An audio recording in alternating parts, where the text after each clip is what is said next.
નમસ્કાર દર્શક મિત્રો, આપ નિહાળી રહ્યા છો મંતવ્ય ન્યૂઝ અને ગુજરાત એટ 7 સાથે હું જીત ગઢવી। સમાચારની શરૂઆત કરીએ તો રાજ્યમાં વરસાદને લઈ હવામાન વિભાગ દ્વારા આગાહી કરવામાં આવી છે। હવામાન વિભાગની આગાહી અનુસાર વેસ્ટર્ન ડિસ્ટર્બન્સ સક્રિય હોતા વાતાવરણમાં ફેરફાર થશે। દક્ષિણ ગુજરાત અને સૌરાષ્ટ્રના દરિયાકાંઠાના વિસ્તારોમાં વરસાદની આગાહી વ્યક્ત કરવામાં આવી છે। સુરત, ડાંગ, તાપી અને વલસાડ જિલ્લામાં હળવાથી મધ્યમ વરસાદની શક્યતા વ્યક્ત કરવામાં આવી છે। આ ઉપરાંત સૌરાષ્ટ્ર અને કચ્છમાં પણ વરસાદી માહોલ જોવા મળી શકે છે। રાજ્યના અનેક જિલ્લાઓમાં હળવાથી મધ્યમ વરસાદી માહોલ હવે જોવા મળશે।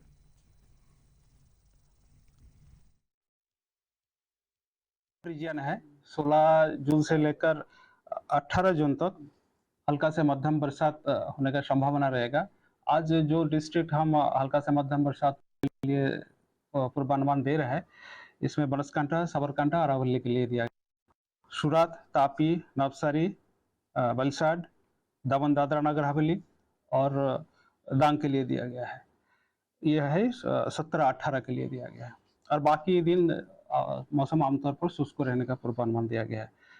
सौराष्ट्र कच्छ में अगले 7 दिन शुष्क मौसम रहने का पूर्वानुमान दिया गया है। ચોમાસાની શરૂઆત પહેલા શહેરોમાં પ્રી મોન્સૂન કામગીરીના દાવો વચ્ચે મંતવ્ય ન્યૂઝ દ્વારા કરવામાં આવેલા રિયાલિટી ચેકમાં અનેક ખામીઓ સામે આવી છે। અમદાવાદમાં બીબી તળાવ પાસે એક સ્થળે ત્રીજી વખત ખાડો ખોદાતા પાણીનો વેડફાટ અને કાદવ કીચડની સમસ્યા સર્જાય છે। જ્યારે વડોદરામાં પ્રી મોન્સૂન કામગીરીના નામે કરોડો રૂપિયાના ખર્ચ છતાં કાચની સફાઈ અને વરસાદી પાણીના નિકાલ અંગે ગેરરીતિઓ સામે આવતા મનપાના દાવાઓ પર સવાલો વધ્યા છે। સુરતમાં પણ સફાઈ પાછળ કરોડો ખર્ચાયા હોવાના દાવાઓ વચ્ચે સ્થાનિકોએ કામગીરી સામે ભારે આક્રોશ વ્યક્ત કર્યો છે। કેચપીટો જામ રહેતા સામાન્ય વરસાદમાં પણ પાણી ભરાવા અને ટ્રાફિક જામની ભીતિ યથાવત છે। બીજી તરફ ભાવનગરમાં મનપાએ ડ્રેનેજ સફાઈ, વૃક્ષ કટિંગ અને પાણી ભરાતા વિસ્તારોમાં કામગીરી શરૂ કરી છે। અનેક જગ્યાએ પ્રી મોન્સૂન કામગીરીના દાવા પોકળ। મંતવ્ય ન્યૂઝના રિયાલિટી ચેકમાં ખામીઓ ઉજાગર।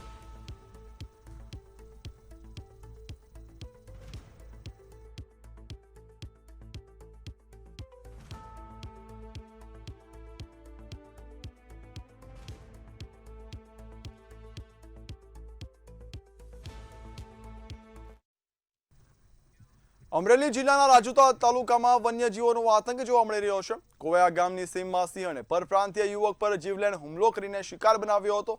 સિંહણના હુમલાનો ભોગ બનેલા યુવકની માત્ર ખોપડી અને શહેરના કેટલાક અવશેષો જ મળી આવ્યા હતા। બનાવની જાણ થતાં વન વિભાગની ટીમ તાત્કાલિક ઘટના સ્થળ પર પહોંચી હતી। સિંહણને પકડી પાડવા માટે તપાસના ચક્રો ગતિમાન કરવામાં આવ્યા હતા। વન વિભાગની ટીમે ગણતરીના જ કલાકોમાં નરભક્ષી સિંહણને પાંજરે પૂરી દીધી છે। આ ઘટનાને પગલે સ્થાનિકોમાં ભયનો માહોલ પણ જોવા મળી રહ્યો છે।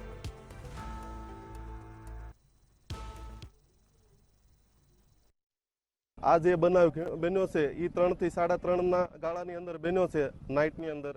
અને જે આ યુવક હતો પરપ્રાંતીય યુવક છે અને એને જે આ ઘટના ઘટી છે અથવા તો કંઈ મતલબ બનાવ બન્યો છે એ બનાવમાં અનુસંધાનમાં 3 થી 4 જનાવર હોવાનું મનાઈ આવે છે।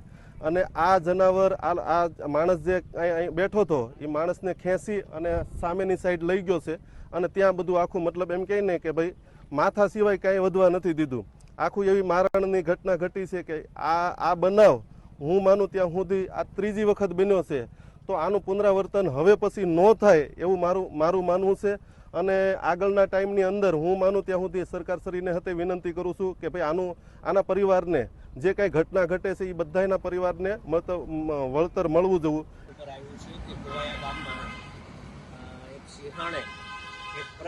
પરપ્રાંતિનો આજે શિકાર કર્યો છે, બહુ દુઃખની વાત છે। ગુજરાત રાજ્ય સરકારને આજે જ એક પત્ર દ્વારા હું માંગણી પણ કરું છું, જે રીતે કે આપણે સિંહણની અને સિંહોની જે વસ્તી વધતી જાય છે એ બહુ ખુશીની વાત છે। પણ જે રીતે માનવ મૃત્યુ થઈ રહ્યા છે અને માનવનો શિકાર થઈ રહ્યો છે એ આપણા માટે બહુ દુઃખની વાત છે।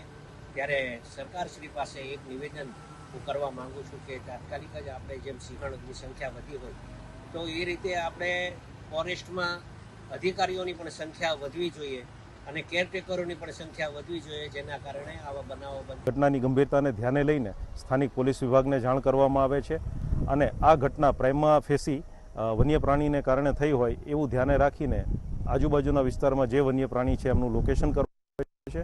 લોકેશન કરીને બને એટલું જલ્દી એમનું રેસ્ક્યુ કરવા માટે અમારા વેટરનરી ઓફિસરની ટીમ આવી જાય છે અને સ્થાનિક સ્ટાફ અને વેટરનરી ઓફિસર મળીને એનું રેસ્ક્યુ ઓપરેશન કરે છે.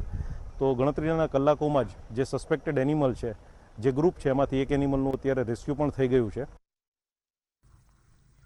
આણંદના લાંભવેલ ગામમાં ફેસબુક મારફતે શરૂ થયેલી પ્રેમકથા કાનૂની ગૂંચવાડામાં ફસાય છે. તરુણ પટેલની ઓળખાણ 15 વર્ષ પહેલા બાંગ્લાદેશની કાજલ સાથે થઈ હતી, જે પછી પ્રેમમાં બદલાઈ હતી. 2016માં કાજલ ગેરકાયદેસર ભારત આવી અને હિન્દુ રીત મુજબ લગ્ન કર્યા છે. તેમના 2 બાળકો છે. તાજેતરમાં પોલીસના અભિયાન દરમિયાન બાંગ્લાદેશી નાગરિકો અને તપાસમાં કાજલનો ફોન ટ્રેસ થયો હતો અને તેને 2 જૂને કસ્ટડીમાં લેવાઈ હતી. હાલ તે આણંદના નારી ગૃહમાં છે અને ડિપોર્ટેશન પ્રક્રિયા ચાલી રહી છે. પરિવાર વિખેરાવાની ભીતિમાં છે અને બાળકો માતાની રાહ જોઈ રહ્યા છે. પતિ તરુણ કહે છે, ઘર માતાની ખોટથી ખાલી લાગે છે.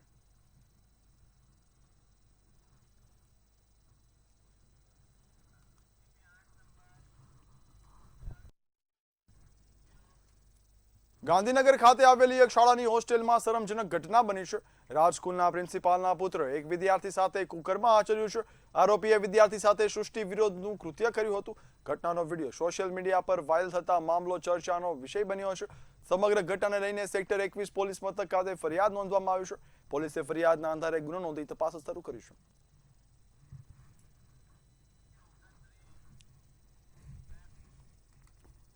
રાજકોટના બાલાજી થાળમાં ભોજનની સાથે જીવાત ફ્રીમાં મળતી હોય તેવા દ્રશ્યો સામે આવ્યા છે. આરોગ્ય વિભાગના ચેકિંગ દરમિયાન મેદાના લોટમાં ધનેડા નીકળતા ખળભળાટ મચ્યો છે. સમગ્ર મામલે તપાસ હાથ ધરાતા બાલાજી થાળના સંચાલક પૃથ્વીરાજસિંહ ઝાલાનો લૂલો બચાવ જોવા મળ્યો છે. ₹360ની મોંઘી દાળ તાળી આપીને પણ લોકોના આરોગ્ય સામે ખુલ્લેઆમ છેડા થતા આરોગ્ય તંત્ર હવે એક્શનમાં આવ્યું છે. અને આજે આપણે જે જુઓ છો બાલાજી થાળમાંથી જે આપણે સ્ટાર્ટઅપ કરીએ છીએ, તો અહીંયા જ આપણે 150 કિલો જેટલો અમુક લોટ છે જેમાં જીવાત જોવા મળેલ છે. પૂરણપોળીનો વાસી એને મસાલો અંદર જે છે એ કરેલો છે. ચટણી છે બહાર અને મરચાંની ભૂકી જે છે એમાં ડેટ નથી. આ પ્રકારની વસ્તુઓ અંદાજે 150 કિલો જેટલી જોવા મળી છે, જેને આપણે નાશ કરીશું અને ફરી ઉપયોગમાં ન લેવાય એ પણ કરશું અને ખાસ કરીને નોટિસ આપીશું. અત્યારે પણ રો મટીરિયલ જે બહારથી આવ્યું હતું, જે આપણે સ્ટોરમાં મૂકવામાં આવ્યું હતું, એમાં 1 થી 2 ધનેડા જોવા મળ્યા. અને આ જનરલી કેવું હોય, અમારી સિસ્ટમ એવી હોય કે ભાઈ સ્ટોરમાં માલ જાય પછી એ સાફ થઈને આપણે કિચનની અંદર આવે, એટલે સ્ટોરની અંદર ધનેડા જોવા મળ્યા. કિચનની અંદર જેટલો અત્યારે માલ બનાવ્યો છે આપણે, એની અંદર કોઈ જાતનો પ્રોબ્લેમ છે નહીં. એમાં ફૂડવાળાને કોઈ ઓબ્જેક્શન નથી.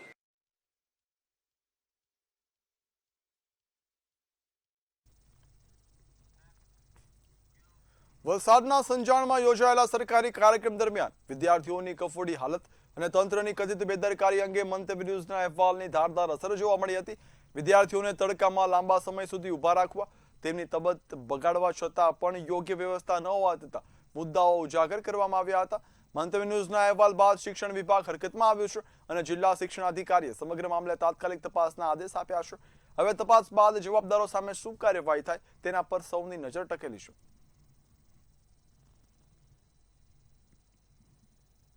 જિલ્લાના ઉમરગામની અંદર માનવતા મરી પરવારી હોય પ્રકારના દ્રશ્યો સામે આવ્યા હતા અને નેતાઓના ભાષણ લાંબા ચાલ્યા, પરંતુ જે બાળકો છે તડકાના તાપની અંદર શેકાતા જોવા મળ્યા હતા. પરંતુ સૌથી મોટી વાત આ છે કે બાળકોને તડકાના તાપની અંદર જ્યારે બેભાન થઈ ગયા હતા, ત્યાં બેભાન થઈ ગયા બાદ પણ બાળકોને હોસ્પિટલની અંદર નહીં, પરંતુ બાળકોને ગાડીની અંદર બેસાડવામાં આવ્યા. પરંતુ જ્યારે શિક્ષણ વિભાગને જ્યારે ખબર પડી, જ્યારે શિક્ષણ અધિકારીને ખબર પડી, ત્યારે તપાસના આદેશ આપવામાં આવ્યા છે. ખાસ કરીને વાત કરવાનો પ્રયાસ કરશું કે ખાસ કરીને જે પ્રમાણે ઉમરગામની અંદર જે ઘટના સામે આવી છે, કયા પ્રકારની બેદરકારી કહી શકાય? ગંભીર બેદરકારી છે. આ પ્રમાણે એક તો અમને અહીંયાથી કોઈ પણ જાતની પરવાનગી લેવામાં નહોતી આવી કે અમને કોઈ પણ પ્રકારની જાણ નહોતી કરવામાં આવી. એટલે આરએફઓ દ્વારા ત્યાંથી સીધા જ એક સંસ્થાના બાળકોને બોલાવવામાં આવ્યા હતા અને બસમાં લઈ જવાનું નક્કી થયું હતું અને ત્યારબાદ પછી ટેમ્પામાં લઈ ગયા અને ત્યાં વિદ્યાર્થીઓ તડકાના કારણે ડિહાઇડ્રેશન થવાથી જે વિદ્યાર્થીઓ આ પડ્યા અને અમને પછી જાણ થઈ અને તાત્કાલિક અમે અહીંથી ટીમ મોકલાવી દીધી. પરંતુ ગંભીર બેદરકારી છે. જ્યારે બાળક હોય એટલે સંવેદના તો રાખવી જ જોઈએ, આપણું પોતાનું બાળક હોય એવી સંવેદના હોવી જ જોઈએ. એટલે જે કંઈ પણ થયું છે ને, જેમાં જે કોઈ પણ જવાબદાર હશે તો એમની જવાબદારી નક્કી કરીને નિયમ અને સંયમની કાર્યવાહી અવશ્ય કરીશું. ભાષણ ચાલતા રહ્યા ને ભાષણની અંદર બાળકોને ઊભું રહેવું પડ્યું અને એ પ્રકારની એક પેડ માં કે નામ પર આ કાર્યક્રમ યોજાયો હતો. રેન્જ સહિતના હતા, મોટા મોટા નેતાઓ પણ હતા. શું લાગે છે હવે આ પ્રકારના પગલાં કઈ રીતે ભરવામાં આવશે? હાલમાં મારી પાસે પ્રાથમિક અહેવાલ આવ્યા પછી જ સદર બાબતે હું વધારે આપને કહી શકીશ, પણ ભવિષ્યમાં આવી કોઈ ઘટના ન થાય તેના ચોક્કસપણે અમે પગલાં લઈશું કે કોઈ પણ વિભાગના કાર્યક્રમો હોય કે અમારા વિભાગના હોય પણ ક્યાંક બાળકને આવી તકલીફ ન પડે એની ગંભીરતાથી ચોકસાઈ અવશ્યથી અમે લઈશું. વલસાડ જિલ્લા શિક્ષણ અધિકારીએ જાગૃતતા દર્શાવી છે અને સાથે સાથે જે પ્રમાણે ઘટના બની છે ઘટનાને તમામ પ્રકારના આદેશો આપવામાં આવ્યા છે અને કયા પ્રકારની ઘટના હવે પણ આગળ પાછળ ન બને તેવા પ્રકારની પણ હાલ નોંધ લેવામાં આવી રહી છે. મયુર જોશી, મંતવ્ય ન્યૂઝ, વલસાડ. મોડાસામાં પતંજલિ સ્ટોરે એક્સપાયરી અથાણું વેચતા ગ્રાહક તકરાર કમિશને 50,000 રૂપિયાનો દંડ ફટકાર્યો છે.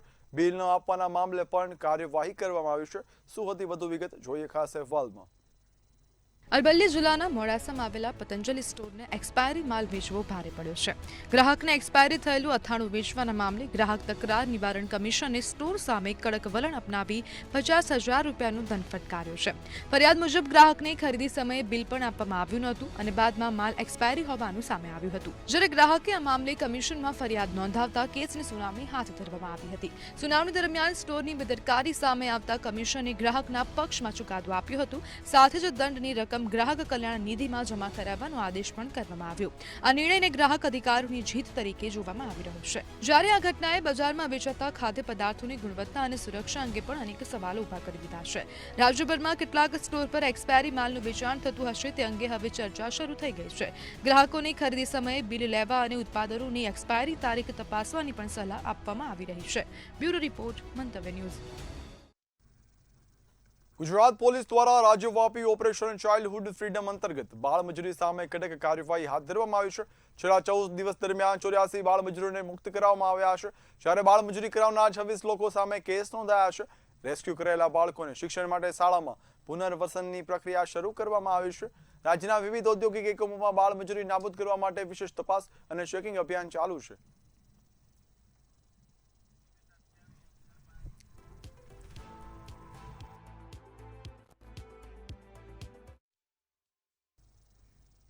ગુજરાતમાં ભેળસેળયુક્ત દવાઓ અને બિનઅધિકૃત દવા વેચાણ સામે સરકાર વધુ કડક બનતી જોવા મળી રહી છે. ગાંધીનગર ખાતે નેશનલ ફોરેન્સિક સાયન્સ યુનિવર્સિટીમાં આયોજિત ફાર્મસી વિદ્યાર્થીઓના જોબ પ્લેસમેન્ટ કાર્યક્રમમાં આરોગ્ય મંત્રી પ્રફુલ્લ પાનસરિયાએ અનેક મહત્વપૂર્ણ જાહેરાતો કરી છે. આ સાથે જ મંત્રીએ જણાવ્યું કે છેલ્લા 6 મહિનાથી ભેળસેળ સામે રાજ્યવ્યાપી ઝુંબેશ ચાલી રહી છે. જોબ ફેરનો એક દેશમાં પ્રથમ વખત આ પ્રકારે કાર્યક્રમ થયો છે. ગુજરાત સ્ટેટ ફાર્મસી કાઉન્સિલ અને ફાર્મસી કાઉન્સિલ ઓફ ઇન્ડિયા દ્વારા આજે ફોરેન્સિક યુનિવર્સિટીના હોલની અંદર ખૂબ સુંદર કાર્યક્રમ રાખવામાં, સુંદર હું એટલા માટે કહી રહ્યો છું, ભારતમાં પ્રથમવાર 50થી ઉપર કંપનીઓ, ફાર્મા કંપનીઓ અહીંયા આવી છે અને 800થી 50 વિદ્યાર્થીઓએ એમાં ભાગ લીધો છે જેને ફાર્મા ડિપ્લોમા અને ડિગ્રીમાં ફાર્મસી કર્યું હોય. તો એક જોબ પ્લેસમેન્ટ સૌથી મોટામાં મોટું થયું.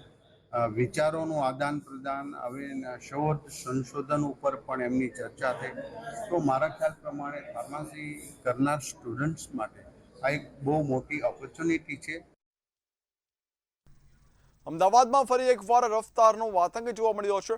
મોડી રાત્રે રબારી કોલોની 4 રસ્તા પાસે કાર ચાલકે પૂરપાટ ઝડપે કાર હંકારતા અકસ્માત સર્જાયો હતો.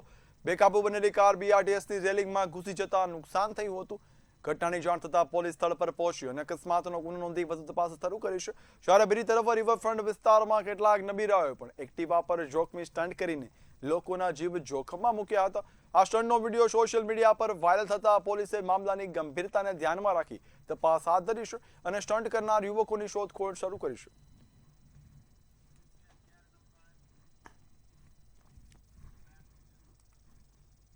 રાજપીપળા ખાતે આવેલા આંબેડકર હોલમાં આયોજિત એક કાર્યક્રમ દરમિયાન પ્રોટોકોલ મુદ્દે વિવાદ સર્જાયો હતો.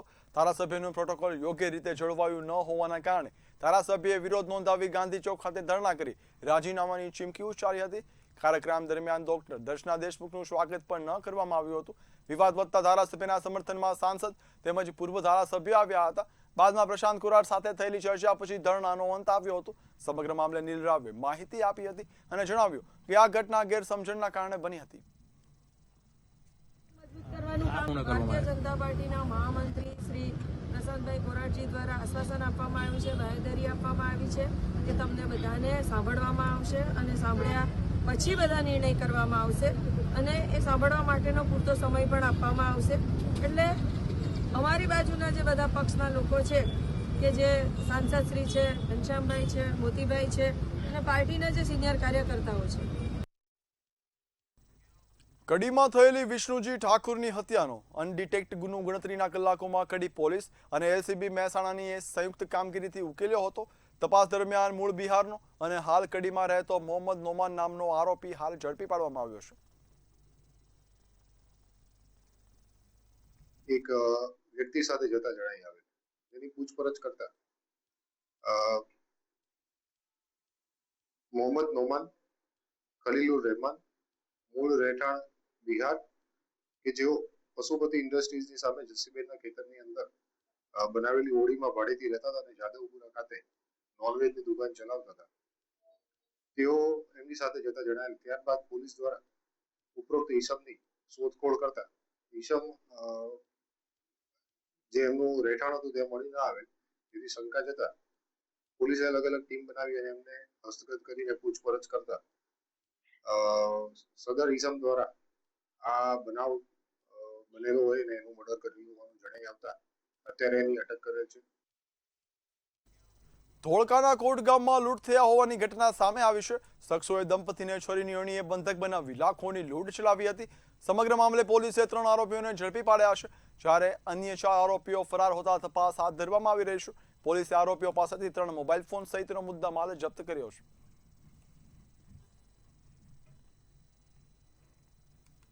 અજાણ્યા 7 ઈસમોએ આવીને એમના ઘરેથી છરીના ઘા મારીને લૂંટ કરી હતી. કુલ લૂંટનું મુદ્દામાલ અરાઉન્ડ 2 લાખનું છે અને જેમ પોલીસને જાણ થઈ તો પોલીસે તાત્કાલિક સ્થળ ઉપર પહોંચીને વેરિયસ ટીમ્સની બનાવવામાં આવી હતી પોલીસ દ્વારા, જેમાં ટેકનિકલ અને હ્યુમન સોર્સિસના માધ્યમથી 3 આરોપીઓને પકડવામાં હાલ આવ્યા છે. જે 3 આરોપી છે એ મૂળ સિહોરીપુરા ગામના આસપાસથી પકડવામાં આવ્યા છે.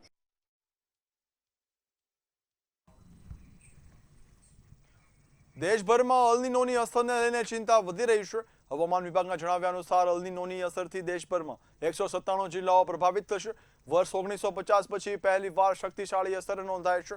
આબોહવા પરિવર્તનને કારણે ઓક્ટોબરથી ફેબ્રુઆરી માસ દરમિયાન તીવ્ર અસરો જોવા મળશે. આ બદલાવને લીધે ચાલુ વર્ષે સામાન્ય કરતાં ઓછો વરસાદ પડવાની સંભાવના વ્યક્ત કરવામાં આવી છે.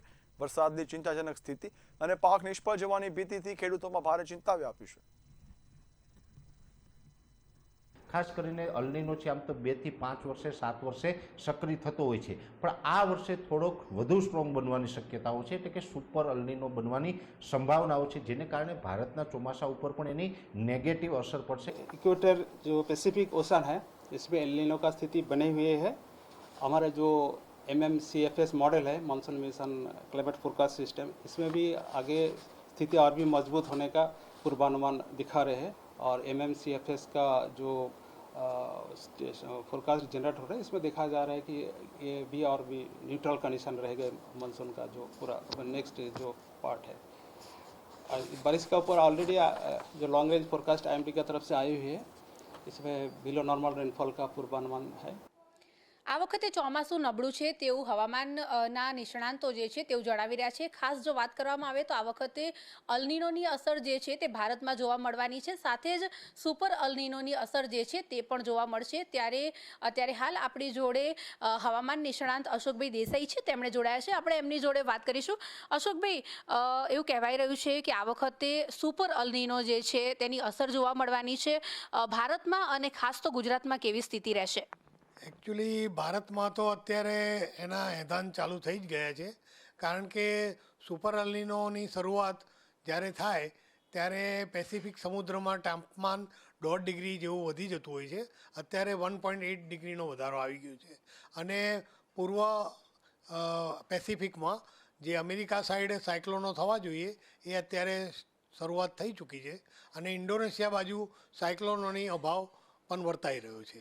એના કારણે જે અલ્નીનોની શરૂઆત તો ઓલરેડી ભારત પર થઈ જ ચૂકી છે, પરંતુ ગુજરાતમાં પર્ટિક્યુલર ગણીએ આપણે તો ગુજરાતમાં વરસાદની ખેંચ રહેવાની 90%, જ્યારે આગાહી IMDએ શરૂઆતમાં કરી હતી કે 90% વરસાદ પડશે, પરંતુ એમાં GTWCએ 65% ઓર ઘટાડો જૂનથી જુલાઈ સુધી બતાવ્યો છે. અને જો સપ્ટેમ્બર સુધી અલ્નીનો ચાલે તો ચોમાસાના 4 મહિનામાં આપણને જે વરસાદ મળવો જોઈએ એના કરતાં માત્ર 65% વરસાદ અવેલેબલ થશે અને 40થી 35%ની ઘટ આવવાની શક્યતાઓ રહેલી છે. ગુજરાતમાં, દક્ષિણ ગુજરાતમાં વરસાદ પડશે, પરંતુ જે પડે છે એના કરતાં 20થી 30% ઘટ આવશે, પરંતુ પાણીની સમસ્યા ત્યાં નહીં થાય અને નર્મદા અને તાપીના નળો આપણને અવેલેબલ રહેશે અને ઉત્તર ગુજરાતમાં એની ખેંચ રહેશે અને ઉત્તર ગુજરાતની બનાસ, મહી અને સાબરમતી આ નદીઓના પાણી જરા સુકાવાનો ભય આપણને વર્તાઈ રહ્યો છે. પરંતુ જે ગ્રહમાન અને વાદળો જોતા દેખાય છે કે જુલાઈ સુધી આપણને વરસાદ મળે એવું શક્યતાઓ ઘણી ઓછી દેખાય છે. ચોક્કસથી તો આ હતા અશોકભાઈ દેસાઈ, જેમણે જણાવ્યું કે અત્યારે હાલ જે પ્રમાણે અલ્નીનોની અસર જે છે તે સમગ્ર ભારતભરમાં જોવા મળી રહ્યા છે અને ગુજરાતમાં પણ આ અલ્નીનોની અસર જે છે તે જોવા મળી રહી છે. અને ચોમાસા વિશે જો વાત કરવામાં આવે તો સરેરાશ જે સામાન્ય કરતાં ચોમાસું આ વખતે ઓછું છે તેવું પણ નિષ્ણાતો અત્યારે હાલ જણાવી રહ્યા છે. કેમેરામેન રશ્મિન સાથે અનિતા પરમાર, મંતવ્ય ન્યૂઝ, અમદાવાદ. મહત્વના સમાચારની વાત કરીએ તો સમાચાર હાલ અરવલ્લીથી મળી આવ્યા છે, જ્યાં LCB દ્વારા મોટી કાર્યવાહી છે તે હાથ ધરવામાં આવી છે. હાલ જો વાત કરીએ અરવલ્લીથી મહત્વના સમાચાર મળી રહ્યા છે, LCBની મોટી કાર્યવાહી છે LCB દ્વારા હાથ ધરવામાં આવી છે. હાલ જો વાત કરીએ તો LCBએ ચોરી ગેંગનો સભ્ય છે તેને ઝડપી પાડ્યો છે. કાર્યવાહી તેજ કરી છે. આંતરરાજ્ય ચોરી ગેંગના 8 ગુનાઓનો ભેદ આખરે LCBએ ઉકેલ્યો છે અને શખ્સને ઝડપી પાડ્યો છે. 2.18 લાખના મુદ્દામાલ સાથે આરોપી છે તેને LCBએ ઝડપી પાડ્યો છે અને હવે આગળની તજવીજ છે તે પણ હાથ ધરી છે. પાન પાર્લર સહિત ગરફોડ ચોરીનો ખુલાસો પણ થયો છે. અરવલ્લી જિલ્લામાં 2026ના વર્ષમાં જે થોડી ઘણી ચોરીઓ બની હતી, એ ચોરીઓ માટે થઈને સ્પેશિયલ LCBમાંથી ટીમ બનાવવામાં આવી હતી. ટેકનિકલ સેલ જે ઓલરેડી કાર્યરત છે એને વધારે પડતો એક્ટિવ કરવામાં આવ્યો હતો અને બાતમીદારોના નેટવર્કથી સમગ્ર ટીમે છેલ્લા લગભગ 1-1.5 મહિનાની મહેનતથી કુલ 150 જેટલા CCTVના પોઈન્ટ ચેક કરેલા છે. લગભગ 25 જેટલા સરદારો ચેક કરવામાં આવ્યા છે. એ ઉપરાંત અલગ અલગ ટાઈપના ટેકનિકલ ટૂલ્સ જે અમારી પાસે છે, જેમાં ICGS સિસ્ટમ છે, બીજી પ્રાઇવેટ એપ છે, ટાવર ડમ્પ છે, એના આધારે એક આરોપી મહારાષ્ટ્ર, મુંબઈથી પકડી આવ્યા છીએ. તો આગળ સમાચારમાં જો વાત કરીએ તો સમાચાર મહત્વના છે તે દાહોદથી મળી આવ્યા છે. જાલોદમાં LCBની મોટી કાર્યવાહી છે તે હાથ ધરવામાં આવી છે.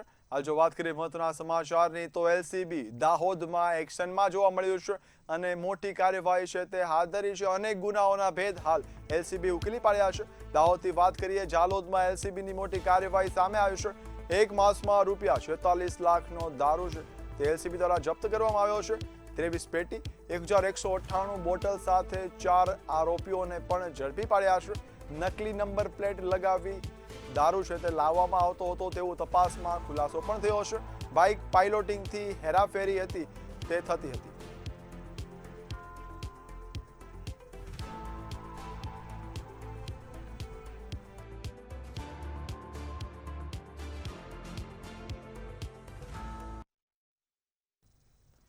મહેસાણાથી વાત કરીએ તો જિલ્લા જેલમાં કોન્સ્ટેબલ પર હુમલાની ઘટના સામે આવી છે. હાલ જો વાત કરીએ મહત્વના સમાચારની તો મહેસાણામાં જિલ્લા જેલમાં કોન્સ્ટેબલ ઉપર હુમલો કર્યાની ઘટના છે તે સામે આવી છે. ટેલિફોન પર વાત કરાવવાના મુદ્દે તકરાર થઈ હતી અને હુમલો છે તે કોન્સ્ટેબલ પર કરવામાં આવ્યો હતો. 3 કેદીઓએ કોન્સ્ટેબલને માર છે તે માર્યો હતો અને સમગ્ર ઘટના છે તે પ્રકાશિત થઈ હતી. ઓળખ કાર્ડ માંગતા જાનથી મારી નાખવાની ધમકી છે તે આપી હતી. જિલ્લા જેલની જો વાત કરીએ તો હવાલદાર નાતા ચૌધરી પર 3 આરોપીઓ તેમજ 3 કેદીઓ દ્વારા હુમલો છે તે કરવામાં આવ્યો છે. જો વાત કરીએ મહત્વના સમાચારની તો સમાચાર હાલ મહેસાણા જિલ્લા જેલથી મળી આવ્યા છે. હુમલો કરનાર 3 કેદીઓ સામે ફરિયાદ પણ નોંધવામાં આવી છે.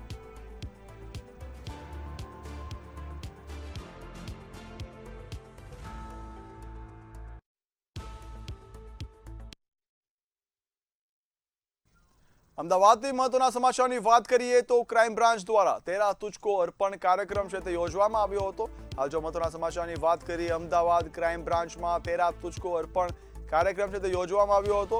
410 મોબાઈલ અરજદારોને પરત કરવામાં આવ્યા હતા. ખોવાયેલા મોબાઈલની ફરિયાદો બાદ કાર્યવાહી કરવામાં આવી હતી અને આજે ક્રાઇમ બ્રાન્ચમાં તેરા તુજકો અર્પણ કાર્યક્રમ છે તે કરવામાં આવ્યો હતો. 28 ફેબ્રુઆરીથી 31 મે સુધી અરજીઓ મળી હતી, જેના પગલે પોલીસે કાર્યવાહી કરી હતી. અમદાવાદમાંથી જ તમામ મોબાઈલ રિકવર કરાયા હતા અને જે માલિકો હતા તેમને પરત કરવામાં આવ્યા હતા.